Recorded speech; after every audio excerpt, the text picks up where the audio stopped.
இன்னைக்கு பிரேக்ஃபாஸ்ட்டுக்கு ராகி சேமியா தான் செய்ய போகிறேன். தண்ணியில் கொஞ்சம் உப்பு சேர்த்து இந்த ராகி சேமியாவை வந்து ஒரு 3 நிமிஷம் போல் ஊற வைக்கணும். தண்ணிலாம் வந்து நல்லா ட்ரைன் பண்ணிவிட்டு ஒரு 5 to 7 மினிட்ஸ் போல் ஸ்டீம் பண்ணி எடுத்துட்டேன்.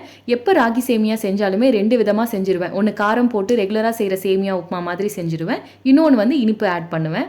ஃபஸ்ட்டு காரம் போட்டு செய்கிற சேமியாவில் வந்து எண்ணெயோட கொஞ்சம் நெய் ஆட் பண்ணால் டேஸ்ட் இன்னும் நல்லாயிருக்கும்.